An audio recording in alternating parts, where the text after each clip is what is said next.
حدیث مبارک ہے نبی پاک صلی اللہ تعالیٰ علیہ وسلم نے حضرت ابو موسیٰ اشعری اور حضرت معاذ بن جبل رضی اللہ تعالیٰ عنہما کو یمن بھیجا اور کچھ نصیحتیں بھی فرمائی، لوگوں پہ آسانی کرنا، تنگی نہیں کرنا اور خوشخبریاں دینا، نفرتیں مت پھیلانا، تو اس طرح کی نصیحتیں فرمائی اور پھر یہ دونوں حضرات چلے گئے، یہ دونوں صحابہ کرام یمن چلے گئے۔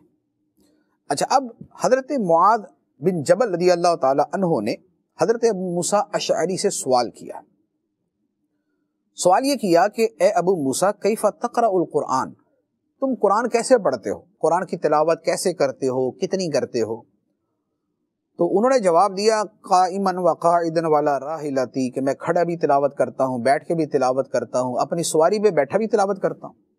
مراد یہ کہ تلاوت قرآن کی کثرت ہے، اور مقصد یہی ہے کہ کوئی لمحہ ثواب کے بغیر نہ گزرے۔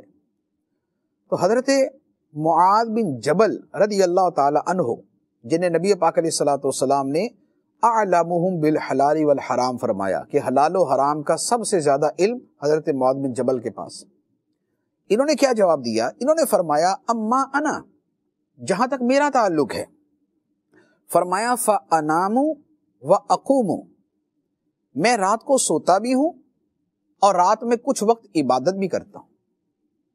فرمایا کہ میں رات کو سوتا بھی ہوں، آرام بھی کرتا ہوں، اور میں رات کو قیام بھی کرتا ہوں، نمازیں بھی پڑھتا ہوں، تلاوت وغیرہ بھی کرتا ہوں، میں یہ دونوں کام کرتا ہوں۔ لیکن ساتھ ہی کیا فرمایا؟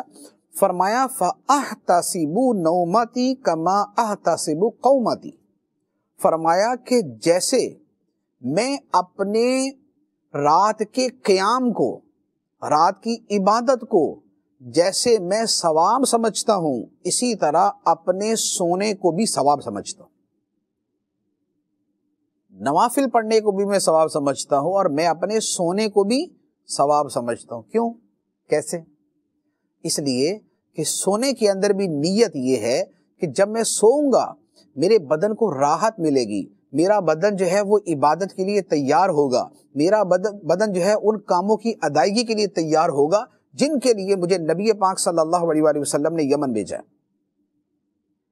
تو چونکہ میرا سونا جو ہے یہ میری عبادت کے لیے معاون ہے، نماز کے لیے، تلاوت کے لیے، اذکار کے لیے، اور جو یمن کے قاضی تھے ان کاموں کی سر انجام دہی کے لیے، تو فرمایا کہ میں اپنی نیند کو بھی باعث ثواب سمجھتا ہوں۔ تو یہ ہے حدیث مبارک کے نیت کے ذریعے بندہ اپنے روز مرہ کے معمولات کو کس طرح عبادت میں ڈھال دیتا ہے، تبدیل کر دیتا ہے۔